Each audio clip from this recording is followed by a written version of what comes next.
The river otters never stop playing in their little pool. It's a small pool, but it's a huge improvement over what they once had. The two mountain lions now climb rocks and walk on real grass. And an entire family of capuchin monkeys swing and play.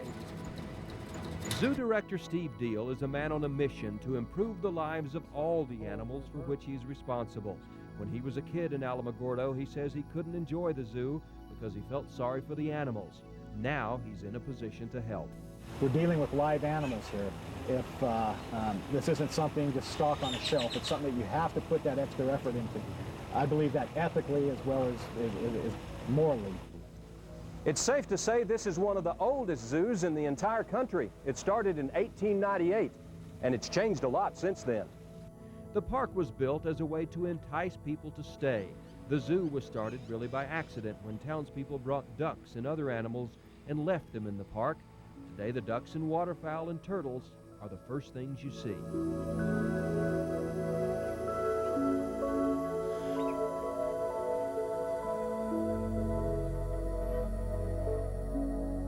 Over the years, more animals were added, but no one really knew how to take care of them. They were put in small cages and fed bad diets, but in the 1970s, the city adopted a master plan to improve everything. One of Steve Deal's major missions is to get rid of all these old square cages and replace them with enclosures that are more animal-friendly, more like their natural habitat. The Coatimundi will get a bigger place so he can find new and interesting things to sniff. The 17-year-old bobcat named Jake will have a new place to explore, and the birds of prey, the hawks, the eagles, and the owls will one day have a larger aviary. All the birds here were injured and cannot return to the wild. Most have injured wings. There are several injured road runners. One has only one leg. All the road runners get help from their free neighbors outside the fence. That will actually come to the zoo, jump over the fence, and pass food through the fence to our road runners. Lizards. Steve Deal takes care of the animals from all parts of the world, from the well-known coyote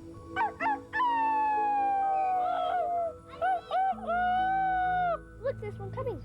and his cousin Mexican wolf, to the more exotic markhor goat, llamas from South America, lemurs from Madagascar, kangaroos and emus from Australia, and the glorious peacock from India. We're teaching people that these animals are very worthwhile and that we should set some space apart for them to live alongside us.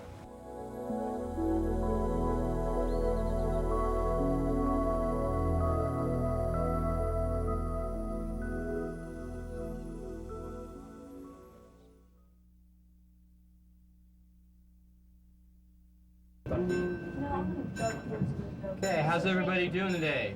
Good. Wonderful. Welcome to the Sandia Peak Tramway. My name is JP. I'm going to be a tram operator on the way up. If anybody has any questions, feel free to ask. I'll answer. The trip to the top takes about 15 minutes. It's a smooth ride, a quiet ride of about 2.7 miles. The passengers breathe deeply and cling tightly as the distance between the ground and the tram car grows wider and wider. This tower is located at about 7,010 feet elevation. The cars carry about 250,000 passengers every year. In the past 33 years, that amounts to around 6 million travelers. A lot of people are just impressed by the length of the tram, and they don't realize how long it is when they get on at the bottom a lot, and just the expanse that they can see. It's like floating through the air, up, up, up over the canyons, over the trees, high over the Cibola National Forest. Okay, you can see the other tram car approaching us on our right, which means when we pass that tram car, we'll be approximately halfway in our trip.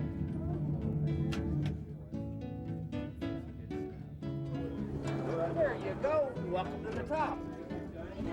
Watch the step as you're exiting, please. And once you get to the top, there's a variety of things you can do here. You can eat at one of the restaurants. You could take a nature hike on a nature trail. In the wintertime, you can go snow skiing, but one of the best things to do is simply look. On a good clear day, you can see more than 130 miles to Blanca Peak in Colorado. The trams run every 15 minutes, so visitors can stay at the top for as long or as short a time as they wish. It's best, though, to take your time. Y'all have a good trip. Bye-bye.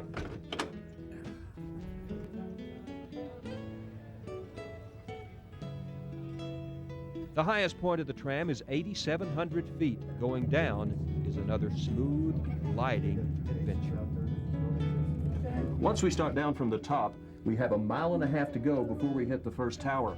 It's the longest stretch of unsupported cable for any tramway anywhere in the world.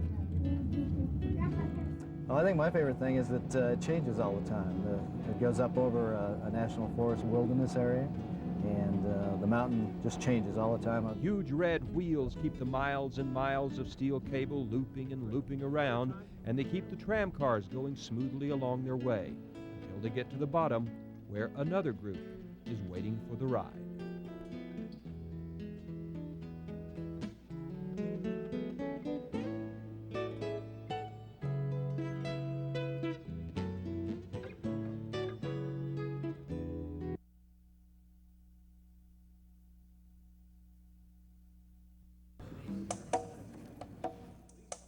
Millions and millions of years ago, these were the animals that roamed much of New Mexico and West Texas. Huge ancestors of birds, meat-eaters with teeth like daggers, the leather-winged pterodactyl, and ancient wolves that ranged far and wide over the ancient New Mexico plains. Long dead now, but one place you can see the fossils and learn about what the world was like then is here, the New Mexico Museum of Natural History and Science. You see dinosaurs that are 5 times bigger than elephants. We have right now, we're working on an animal called Seismosaurus that some paleontologists think is the longest dinosaur that ever lived. It's like 1/3 of a football field long. That's an amazing thing, and people look at that and they go, wow, I wonder what it was really like back then. And inside a glass-enclosed laboratory, volunteers work on that huge Seismosaurus down near Los Alamos. It was in the earth for 150 million years. The earth moves. Working on tiny pieces, trying to coax a dinosaur out of the rock, Clarence is a retired banker, now a volunteer at the museum. He's been working on this one piece 4 hours a week for 4 years. What we're in the process of is getting this off of here so that the fossil is exposed and scientists can study the end product. Removing the dinosaur from these ancient rocks will take many more years. One day, the huge Seismosaurus could take its place alongside the other giants from long ago. One of the more popular exhibits is right here. This is the Age of Giants. You see skeletons from dinosaurs from the Jurassic period, the Stegosaurus, the Allosaurus, and the gigantic front leg of the Brachiosaurus. There's plenty to say wow about. An actual jaw from a T-Rex found just east of Elephant Butte. The museum follows the natural history of the Earth from the age of the giants. You can also see what happened since then. At the end of the Cretaceous, the dinosaurs became extinct, and that's when New Mexico and Texas was covered by an inland sea, a huge inland sea, so we actually have a marine environment. Much of New Mexico and West Texas was under the sea in ages past, and this exhibit shows some of the fantastic animals and what it may have been like those millions of years ago. And fantastic could be the overall word to describe what you'll find here. Today we think of coyotes, javelina, elk, snakes, and lizards as New Mexico animals. But here you can see the land of enchantment was once home to giants and monsters and animals that spur the greatest imagination.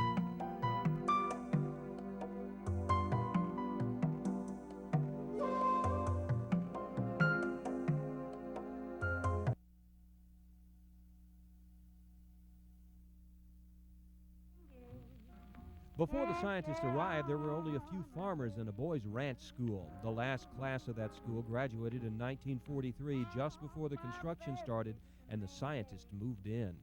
But to get here, those scientists were sent first to Santa Fe to a woman who gave them directions and secret passwords to go up the hill.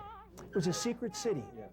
It was box driver's licenses, birth certificates said box 1663 on them. It officially didn't exist. There was no actual town at first, so while construction went on, the staff and their families created a society. Because they were all very, very cultured people. People who had come from all over Europe, had fled Hitler, Mussolini. But they were very intelligent Renaissance people. They came here and they built their own life. They built the atomic bomb. The story is told here in the Bradbury Science Museum. And this is the history section of the museum. In here you'll find the documentation of the development of the atomic bomb. You'll meet General Leslie Groves, the military commander of the Manhattan Project.